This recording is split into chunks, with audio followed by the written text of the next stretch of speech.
কাঠফাটা চৈত্রের গ্রাম বাংলা দুপুরের পর যেন ঝপ করে নিস্তব্ধ হয়ে যায়। কাজ না থাকলে ক্লান্তি আর অলসতার কাছে হেরে গিয়ে বিছানায় গা এলিয়ে দেয় বড়রা। কিন্তু বাড়ির দুরন্ত ছেলেটা, তার কি ঘুম চলে? আশ্চর্য পৃথিবীর অবারিত সৌন্দর্য তাকে হাতছানি দেয়। বাতাবি লেবু গাছটা ভরে উঠেছে সাদা সাদা ফুলে, আমের শাখায় শাখায় ঝোঁকা ঝোঁকা মুকুল কিংবা ছোট গুটি।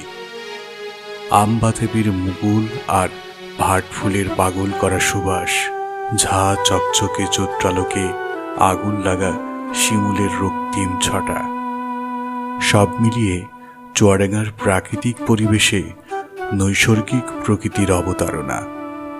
তা কেবল ওই দুরন্ত বালকের চিত্তহরণের জন্য। বসন্তের পুষ্পপত্র মজুরি, কোকিলের কলতান, পাপিয়ার পিউ কাহা কিংবা হলদে পাখির বউ কথা কও আকুতির মূল্য কেবল ওই বালকটিই দিতে জানে। রোদেপুরে সোনামুখ তামাটে হয়ে তার রয়ে গেল। বিকেলে আমডালে বসে দাই বান্ধা, গোল্লা ছুট কিংবা ব্যাট বলের আসর। প্রকৃতিকে জানার, ফুলের সাথে পাখির সাথে মিতালি করার এই শুভক্ষণ।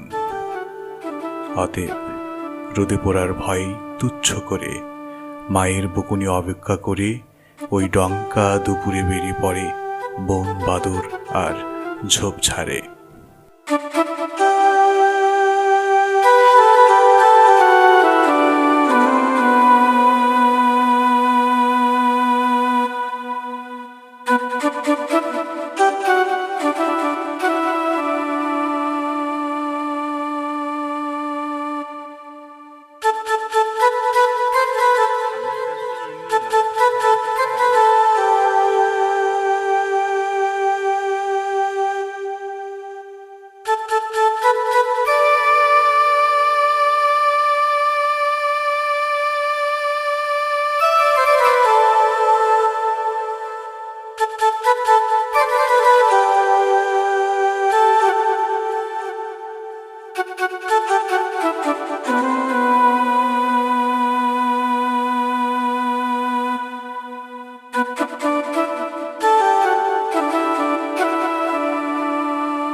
চুয়াডাঙ্গার এই প্রাকৃতিক সৌন্দর্য সকল বয়সী মানুষকে বিমুগ্ধ করে।